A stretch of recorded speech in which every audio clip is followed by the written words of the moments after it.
Bien, 8 de la mañana con 17 minutos, hay mucha contingencia política, se comienza a discutir en la Cámara Alta la acusación constitucional contra el ministro Beyer y también, por supuesto, las candidaturas presidenciales que han sacado chispas en algunos sectores, tanto de la alianza como de la oposición. Estamos junto al senador Juan Antonio Coloma para conversar de todo aquello esta mañana. ¿Qué tal, senador? Buenos días. ¿Cómo estás? Buenos días. Muy despierto, a pesar de siempre muy despierto, que han llegado muy temprano. No nos pillan durmiendo jamás. Senador, me gustaría partir por el tema de la candidata Bachelet. Ayer leía algunas declaraciones el comando de Bachelet, especialmente de su vocero, también el diputado Andrade, que señalaban que los candidatos de la alianza tienen una posición reactiva a una agenda electoral que controla la exmandataria y ahora candidata. ¿Qué opinión tiene usted de eso? Mire, yo creo que es sano que en las elecciones uno pueda hacer sus planteamientos, de alguna manera plantear cómo quiere dirigir el país, pero también es sano que esos planteamientos puedan ser contrapuestos por quienes pensamos distintos. Particularmente en esta campaña, donde a mi juicio los asesores de Michelle Bachelet en esta segunda versión han buscado copar el ámbito de la izquierda. Michelle Bachelet está con una campaña de la izquierda dura. Y todos sus planteamientos han ido precisamente hacia allá. Han planteado la necesidad de legislar sobre el aborto, sobre la flexibilización del uso de la marihuana, la aprobación del matrimonio homosexual, el cambio completo en materia tributaria, en materia económica, y ha cambiado los candidatos de la alianza reaccionan a los planteamientos de Bachelet, ¿sí o no? Pero obviamente que sí, el día que no reaccione... Porque Bachelet no reacciona en el sentido contrario. También reacciona, todos los planteamientos generan acción y reacción. Sí, pero senador, aquí da la impresión de que Bachelet está imponiendo la agenda a los restos de los candidatos, esa es la pregunta. Yo entiendo que periodísticamente puede ser la palabra que uno acciona, otro reacciona, que uno impone o no impone, no. Lo que nosotros estamos haciendo es dirigiéndole al chileno medio, al sentido común, al mundo del centro social. Había una candidata, una expresidenta de Chile, que gobernó con la concertación en una lógica de centroizquierda hace 4 años. Yo pienso que lo hizo bastante mal respecto a los indicadores, pero ella quedó con un cariño popular innegable. Es nuevamente candidata, pero aquí el punto, este tipo de candidatura que se ya ha planteado es completamente distinta a la anterior.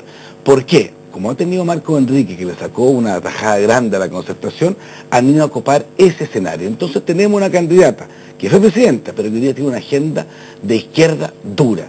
Y lo que nosotros sostenemos entonces, que hay un gran centro... ¿Por qué se hace esto? Porque hay un centro social que va quedando huérfano. Personas que les podía haber caído bien, entre comillas, la candidata Bachelet, pero que no son partidarias de la legalización del aborto o flexibilización de la marihuana o del arrasamiento institucional. Fíjese lo que dice la candidata Bachelet. Quiere cambiar toda la Constitución, la misma que no cambió mientras fue presidenta durante mucho tiempo. Entonces, ¿es bueno o malo que cuando hay un planteamiento de esta naturaleza se responda o se contraponga? Es muy bueno. No es un signo de debilidad. Al contrario, pues la base que eso es lo que quiero explicarle. Es muy importante que, como no da lo mismo que en gobierne, uno tiene que velar por cuáles son sus planteamientos, pero también confrontarlo con planteamientos de otras personas que también aspiran al mismo cargo. Decir lo otro es no ser realista respecto del mundo político, es no entender la realidad de las decisiones de los seres humanos, que obviamente tienen que elegir. Pero esa es la clave de la causa, senador. La candidata Bachelet, de que llegó a Chile, al menos a nivel público, yo, que estoy en los medios, no la he escuchado ni un momento decir Golbon o decir Alamán. Y sí lo han hecho los candidatos de la alianza en reiteradas ocasiones. Bueno, ella estuvo tanto tiempo afuera, obviamente hay un silencio que creo que ha sido un silencio culpable en muchas materias. Hoy tiene el derecho de mantenerse callada, pero no tiene derecho, porque yo soy senador del Maule, a que nunca le haya dado una explicación, nunca, a la gente de Constitución, respecto de por qué su gobierno actuó en forma tan lamentable que no avisó un tsunami que le costó la vida a muchas personas. Entonces, yo creo que las cosas tienen su tiempo. Para los candidatos de la alianza estar emplazando permanentemente a la expresidenta Bachelet o a la candidata Bachelet respecto a los distintos temas. No es cosa de emplazar permanentemente. Pero se ha emplazado. Mire, pero yo no tengo trauma en eso. Hay algunos que son traumados, yo no soy traumado. O sea, si me parece que una candidata que aspira a ser presidenta del país, que fue, dicen cosas, a mi juicio, tan delicada como situarse en el extremo del arco político hacia la izquierda, yo se lo voy a decir. Lo que también tengo que hacer, y también estamos haciendo, ustedes lo pueden haber visto Lorenz Golbon en todas las entrevistas, es cuál es su planteamiento, pero los planteamientos hay que contraponerlo, porque no da lo mismo si es presidente Michelle Bachelet o Lawrence Goldberg. Ahora, porque en un escenario va a haber un mundo en donde el país gira a la izquierda, y desde mi perspectiva, con Lawrence Goldberg, vamos a hacer lo que a mí me gusta de este país, crecer con inclusión social, que es lo que al país le falta. Usted habla de este giro a la izquierda, sí, usted habla de este giro a la izquierda de Michelle Bachelet, que estaría dejando de alguna manera abandonado al electorado más de centro, pero las encuestas de todas maneras siguen siendo favorables para ella. Pero mire, las encuestas afortunado o desafortunadamente evolucionan. Esto nadie tiene clavado la rueda de la fortuna. Si uno cree que a alguien le pasó algo, pregúntale ya tanto a Sarkozy. ¿Pero usted tiene información respecto a modificaciones que haya habido en el panorama electoral en las últimas semanas o desde la llegada de Bachelet a Chile? A mí lo me gusta hacer política a partir de datos de encuestas, porque las encuestas son para medir la temperatura ambiente. Pero si usted me lo pregunta, porque no me digan después que yo... Si usted me lo pregunta, si usted me insiste, ya me tiene contra la pared, yo tengo que confesarle que sí tenemos encuestas. Y esas encuestas muestran dos cosas que son importantes. Primero, que los números han ido evolucionando. Desde que llegó, o sea, la versión 2 de Michelle Bachelet, es mucho, no sé cómo decirlo para no herir a nadie, es mucho peor que la versión 1. O sea, claramente, desde que llegó, no ha llegado mucho tiempo, pero han pasado un mes prácticamente. Un mes, sus números, no, muchas semanas, sus números han ido bajando. Y yo puedo sostener, absolutamente convencido, a partir de esos números, que en Chile el presidente no se va a elegir en noviembre, como uno hubiera pensado, sino que va a haber segunda vuelta en diciembre. Esa es la primera señal potente que yo he ido marcando. Ahora, ella tiene diferencia importante al interior de su coalición, eso es verdad.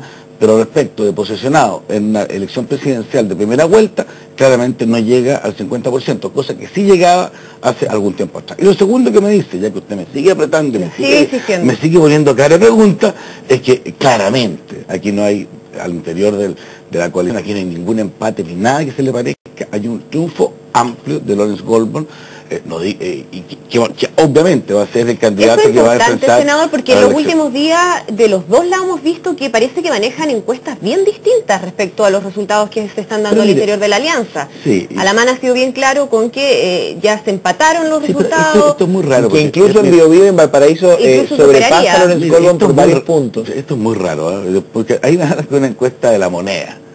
No sé si ustedes lo oyeron, digamos. Y yo fui a hablar con el ministro de Interior, lo conozco hace muchos años, le dije, ¿hay encuesta en La Moneda? Entonces me dice Juan Antonio, me dice que hace 40 años entramos juntos a la universidad, así que el mismo día, la misma clase.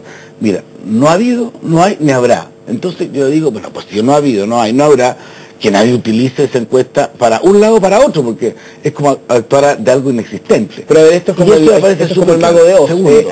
¿Hay encuesta en La Moneda o no hay? Yo no hay encuesta en La Moneda, por eso yo nunca me voy a hacer referir. El ministro de Interior me ha dicho que no hay encuesta en La Moneda. Lo que puede haber son encuestas a los comandos, que no tiene nada que ver. El comando Alamán dice que sus encuestas le dan incluso en algunos lugares cierta ventaja sobre Goldberg. Bueno, mire, la misa de lo que pasa lo va a decir la firme. Dígame. Hace 10 años atrás, 12 años atrás, yo ayudé a Carlos Bombal en su candidatura. Y decían, 3 días antes de la elección, que estaban empatados. Carlos Bombal sacó el doble de votos, 3 días después. Entonces no me digan a mí que aquí las encuestas que se entregan en esta naturaleza son consistentes.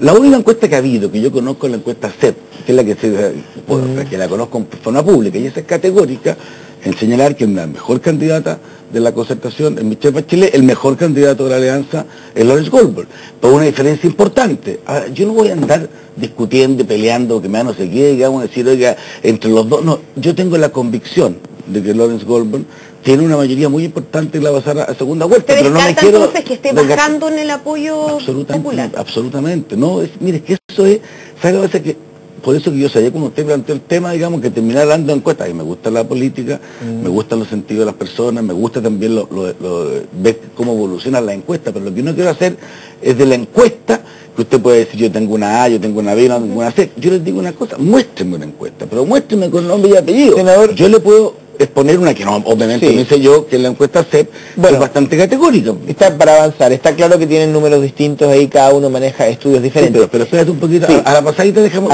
un pequeño aviso. Pero las que se han publicado y que se han hecho en forma independiente, las que yo he visto por lo menos, todas marcan lo mismo. Que Bachelet tiene una ventaja en la concertación y que Goldberg tiene una ventaja importante en la alianza. Se está preparando el camino para una nueva CEP y ahí más o menos el panorama vamos a verlo tranquilamente. Me gustaría llevarlo a un tema que tiene que ver con la UDI. Yo leía una entrevista el fin de semana en el Mercurio a Felipe Cast, y él señalaba ahí que la UDI tiene que... No, Felipe Gual, discúlpeme. Y él señalaba ahí que la UDI tiene que entrar en una suerte de proceso de revisión, de más allá del apoyo que concite el independiente Goldborn y que efectivamente tome las banderas de la UDI, de no contar con un candidato de sus filas ni en esta elección ni en la elección anterior. ¿Le preocupa? ¿Cree que efectivamente el partido debe entrar en un proceso de revisión interna, de posicionar nuevas figuras? A ver, hay varias preguntas en el planteamiento. Déjame contestar lo que yo siento en primer lugar. Primero, yo me siento súper orgulloso de lo que la UDI ha hecho como renovación de figuras. No hay ningún partido en Chile que haya renovado año a año, y lo vamos a hacer en esta campaña, tanta gente en materia política. A mí me ha tocado decirle a parlamentarios que llevan 4 o 5 periodos, mira, ¿por qué no damos un paso al lado y por qué no incorporamos gente joven dentro de tu cupo? La UDI en eso ha sido un ejemplo, y eso lo han reconocido todos, de tener una bancada muy joven. Yo siempre he sostenido, se han reído algunos amigos, que la UDI tiene que ser como Arjona. Tiene que ser esa canción que tiene que ser la armonía perfecta entre experiencia y juventud, esa canción, la amalgama perfecta entre experiencia y juventud. Yo creo que es súper importante que los partidos sean así, que tengan capacidad de tener gente que tenga experiencia, porque es importante, pero también renovación. Así que en esa parte yo estoy súper tranquilo. Segundo, me gustaría que hubiera un candidato presidencial que hubiera tenido la UDI, digamos, el ADN, toda la UDI, sí, pero sabe la gracia en la vía pública, por lo menos como nosotros entendemos el servicio, que uno tiene que pensar siempre lo que es mejor para Chile. Ojalá coincida, yo hago... Pero Lorenzo Goldborn es mejor para Chile que Pablo Longueira. No, yo creo que Lorenzo Goldborn es el candidato que tiene más opción, interpretando nuestro pensamiento de ser un candidato que represente el Chile del futuro. O sea, aquí lo estamos eligiendo una persona por su... Por eso le pregunto si efectivamente candidato para ganar. El partido no entra en un proceso de revisión diciendo, bueno, no tenemos ni una figura que represente el Chile futuro. Usted me está dando la razón. No, lo que hicimos fue lo siguiente, y una cosa que ha sido permanente. A uno podrá gustar o no gustarle, pensar primero qué le importa a Chile. Yo fui presidente del partido. Yo pude haber elegido otro candidato, porque puedo haber propuesto a la UDI, otro candidato. Yo propuse en su momento a Sebastián Piñera, porque sabía que era la fórmula de terminar con 20 años la concertación, de hacer un cambio positivo. Y si usted me pregunta hoy día, yo estoy feliz de haberlo hecho. Cuando veo 850.000 personas con pega, cuando veo por Natal, cuando veo término del 7%, cuando veo emprendimiento, cuando veo muchas personas que están haciendo cosas y que se va mejorando el nivel de vida y la cantidad de pago, o sea, el sueldo que reciben los chilenos ha mejorado sustancialmente estos últimos 3 años respecto a lo que había. Yo me siento contento porque creo que cumplió un objetivo de crecimiento, de desarrollo muy relevante. Ahora queremos hacer el desarrollo con inclusión social. Eso no obsta en esta opción. Sí, no ver a un UDI sentado en la moneda y no le pasa nada, pues. O sea, no me diga usted que no ve a un UDI con una... Me gustaría verlo, pero eso sabe la parte. Yo creo que hay 2 formas en la política. Una con un grupo de personas, digamos, que no le importa al país, lo único que le importa es tener grado de interés personal.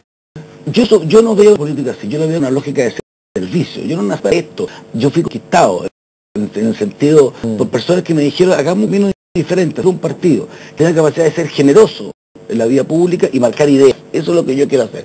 Ojalá, mire, el mismo Pablo Longueira, que también es amigo mío hace muchos años, fueron los primeros en sostener la candidatura de Lorenzo Goldborn, y lo dijo en el consejo, en uno de los consejos generales. Es súper importante leer los tiempos. Ojalá que en la próxima elección tengamos alguien que tenga ese espíritu, porque uno nunca puede renunciar a ello.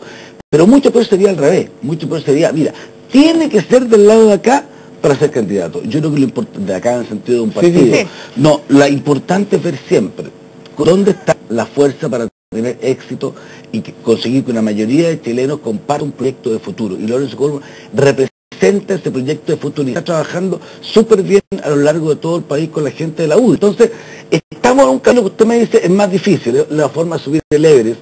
¿Se acuerda de esa discusión que había, la ruta fácil, la ruta difícil, esta que sea más difícil? Pero yo creo que es más noble. Nos ha permitido ganar, nos ha permitido cambiar en la vida a mucha gente. Y para otros, Lorenzo Goldborn es el resultado de un momento como los mineros. Disculpe que le digo, pero también interpreto aparte de la opinión pública. Y yo tengo ningún problema de decirte que sí.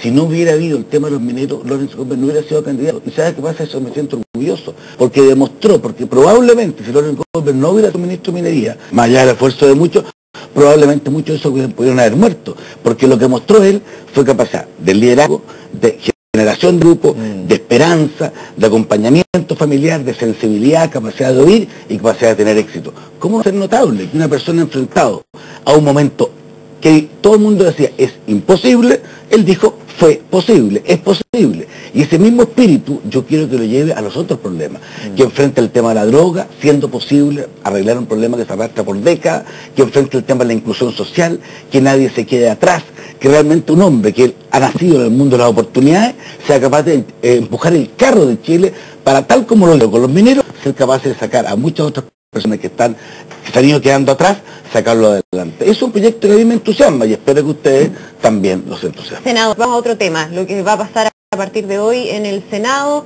Ya comienzan a exponerse entonces los argumentos a favor y en contra de la Constitución Constitucional. Quisiera ver cómo usted ve de manera personal el panorama para la votación del día de mañana. Súper tranco. Y yo puedo hacer, hay cosas que uno puede hacer en la televisión, cosas que no puede hacer en la televisión. Fíjate que la Constitución establece dos facultades que son especialísimas del Senado y que uno tiene que actuar en conciencia 100% una vez de oído los argumentos. Lo primero es la salida de tropas al extranjero. Tú sabes que un presidente no puede enviar tropas al extranjero sin un acuerdo del Senado. Y una votación súper importante, y que ha pasado mucho. Yo podría contarle algún día algunas propuestas que había de nosotros, no nos ha parecido de acuerdo. Pero la otra es precisamente esta, que es la máxima sanción constitucional, que significa la destitución de un ministro que ha incumplido gravemente, así dice la norma, en este caso las leyes. A mí me ha sorprendido esta acusación por un tema que para mí juicio muy de fondo, cosa que no obviamente ha sido parte de toda la polémica pública, que aparece un ministro de Educación siendo acusado por una mayoría de la Cámara de Diputados por una norma o por una exigencia que solo se le puede aplicar al ministro de Interior, una cosa que vamos a tener que ver jurídicamente. Bueno, pero perdón, senador, pero ¿hay revisión respecto a eso? Porque pareciera que el tema ya no tiene más vuelta que darle. No, para mí ese es el tema de fondo. Para mí ese es el tema, no es un tema de forma. Si alguien, yo soy abogado, saquemos la acusación un segundo. Si vamos aquí, no sé cuál de los dos puede... ¿A cuál de los dos le puedo imputar un delito? No sé cuál. Tengo un espíritu ahí de la norma. Bueno, si me comete un delito y yo lo acuso por un delito distinto y lo sanciono por ese delito distinto, a pesar que él cometió una conducta que no es delictual o puede haber sido delictual, no sé, eso de un punto de vista jurídico es la mayor de las transgresiones porque es un acto inicuo. O sea, ya es cuando uno es el máximo de la injusticia. Este es un tema de fondo. El Senado ha dicho otra cosa. El presidente del Senado, a mi juicio, está profundamente equivocado. Y él, para estos efectos, es un senador. Él fue elegido presidente del Senado. Él no tiene ninguna con la ley orgánica del Congreso, apegándose estrictamente a lo que decía la normativa y señalando que ya no puede detener la acusación constitucional, que eso debería haberse hecho en la cuestión previa, que ahí el abogado Barros debería haber planteado la inadmisibilidad del documento. Mire, el presidente del Senado, que conozco harto, no es el Corán, que yo conozca. Y lo que él dice, como un simple senador, igual que yo soy un simple senador. El carácter de presidente no le da ningún estatuto distinto como para decir tiene la razón o no tiene la razón. Esa va a ser parte de la discusión. ¿Pero él está equivocado entonces en esa interpretación de la ley orgánica? Él lo que está equivocado es que es un tema de fondo, no de forma. Esto no tiene nada que ver con un tema de admisibilidad. Es un tema de la más profunda juridicidad respecto de si una persona puede ser sancionado por un articulado que no se le aplica a él. Es como si yo le dijera a usted, senador, mira, yo lo voy a condenar por ser extranjero. Y usted me dice, no, si soy chilena, pero no importa. Senador, pero ¿qué va a pasar ahora? Porque estamos a 1 hora y media de que... Lo que vamos a hacer es, lo que voy a hacer yo es actuar de forma responsable. Voy a oír 2 horas a quienes se acusan, que son los representantes de los diputados, voy a oír a la defensa por otras 2 horas, después vuelvo a tener 1 hora quienes se acusan, después voy a la dúplica, voy a tener 1 hora. Y mañana yo tengo que argumentar conforme a mi conciencia, aquí, solo mi conciencia, y espero que toda la conciencia es la que va a determinar cómo actuar. Claro, pero eso va a ser su voto solamente, ¿no? ¿Va a haber alguna otra? Yo respondo por mi voto. Claro, le pregunto por, usted está impugnando en el fondo... No, yo te estoy diciendo, no impugnando. Estoy diciendo que aquí hay una cuestión de fondo. No de forma, de fondo, que tiene que ser parte de la discusión pública, de la discusión interna. No tengo yo capacidad de anticipar cuál va a ser el resultado de norma. Lo que estoy diciendo es que esta es una acusación. A mí me ha tocado estar en otras acusaciones, no es la única. Esta es una de las pocas que ha pasado de la Cámara de Diputados. Pero quizás de toda la historia constitucional chilena, que es larga en esta materia, es la más sorprendente. Eso se lo puedo anticipar porque nunca se había dado el caso de que alguien hubiera sido acusado por una norma que no le es aplicable. Vamos a ver qué ocurre. Tenemos que estar hablando de quedan dos preguntas que no puedo dejar de hacerle. Primero, usted dice es una norma sorprendente. No es que sea una norma, una situación. Ahora, de respecto del diseño, dejar a Harald Beyer fuera de la vida pública durante 5 años, ese es un diseño de la Constitución de Jaime Guzmán.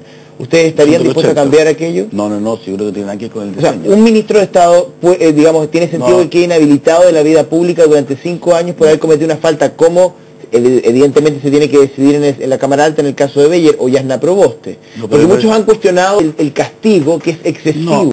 No, me parece que el castigo para una sanción, o sea, si se aplicara bien la norma, estamos en una pequeña historia constitucional. ¿Cómo se hacía antes? Se acusaba a un ministro, se destituía a un ministro, y el presidente cambiaba el ministro de cartera. Eso era, a mi juicio, era un subterfugio. Por eso al final la modificación no produció el efecto. Y creo que la modificación de la Constitución del 80 es razonable en el sentido de establecerle una sanción propia ¿No y le que no permita grave el enroque. No, no me parece que es lo mismo. Hay que ser especialmente severo y exigente, y que de verdad aquí no se dé un gusto a nadie político, que esto no sea un alineamiento partidista, sino que se actúe conforme al mérito. Para muchos el caso Proboste fue eso. Yo creo que no, pero eso será parte de la discusión. ¿Usted cree que lo va a hacer mañana? Yo tengo mi convicción de lo que va a pasar mañana, pero voy a guardar... Y una última pregunta, senador, al menos de mi parte, una última pregunta. ¿Ha tenido contacto con nunca es la última pregunta? He como 3 últimas preguntas. Ayer conversaba con el senador Chaguán y él me decía que él tiene información, que ha logrado tomar contacto con algunos parlamentarios demócratas cristianos que están reconsiderando su voto. ¿Usted en lo personal tiene información de que la DC podría rechazar la acusación o algunos votos de la DC al menos? No. Yo solo espero que cada uno actúe en conciencia. Sí tengo la convicción de que ha habido un esfuerzo muy grande por alinear a los senadores de la Concertación para que aprueben esta acusación. Espero, algunos pueden decir que soy ingenuo, espero que cada uno actúe en conciencia. ¿Verdad? ¿Esa ingenuidad va para la democracia cristiana? No lo he dicho así, espero que se actúe cada cual en conciencia, ¿sabe? Porque yo tengo un espíritu republicano, nací un poco de ese, y para mí el tema de la acusación no es un tema así como de ordinaria ocurrencia, es una máxima sanción, está pensada en el orden institucional como una sanción máxima, incluso aquí está considerada para varios traición a la patria, grave incumplimiento, siempre como la máxima sanción para alguien que manifiestamente ha incumplido una norma que ha generado un daño personal, al país, tremendo. ¿Ya la Proboste lo hizo usted? Bueno, mire, a veces actuó en conciencia. Yo voy a decir una cosa, yo varias... por no haber expedido a un funcionario, porque no fue por eso. Yasna Proboste fue acusada por 5 razones diferentes. La del funcionario... La que gatilla... No fue esa. Es el tema del funcionario. No fue la del funcionario, fue un tema, fue la tercera, entiendo, que tuvo que ver con los 270 mil millones de pesos, que no pudo determinarse cuál era su estructura, la estructura de lo que había pasado. Finalmente la caja cuadró. Yo tuve la soy muy franco, contra lo que mi partido hizo. Yo, en varias de eso yo voté en contra, pero no me pareció que estaba justificado suficientemente en la gravedad de la sanción. Y en uno hubo una conciencia, no solamente mía, sino que del resto parlamentario, transversalmente que se había incumplido y que se había dado la causal, que obviamente generaba la sanción. ¿Un capítulo que es suficiente para que pruebe la acusación institucional? Es uno, pero sabe que por lo menos yo creo que es importante, la Cámara acusó por 5, o sea, hubo una mayoría parlamentaria que acusó por 5. Y ahí me pasó una cosa que yo revisé en los antecedentes, oí los alegatos, y me pareció convincente los argumentos en varios de ellos. Entonces yo voto como tiene que ser, en conciencia. Hubo otros que parecieron consistentes. Ojalá, yo lo que pediría por un punto de vista país, porque tampoco esto de que una mayoría ocasional para un lado, para otro, digamos, puede ir generando un debilitamiento institucional, porque este tipo de cosas, obviamente, si se plantean políticamente o como una costumbre, generan una debilidad institucional muy potente. Bien, senador, muchísimas gracias por acompañarnos, que esté muy bien. Gracias, espero haber contestado todo. Porque teníamos que ir a la pausa y yo darle con la pregunta. Vamos a la pausa y estamos ya de vuelta.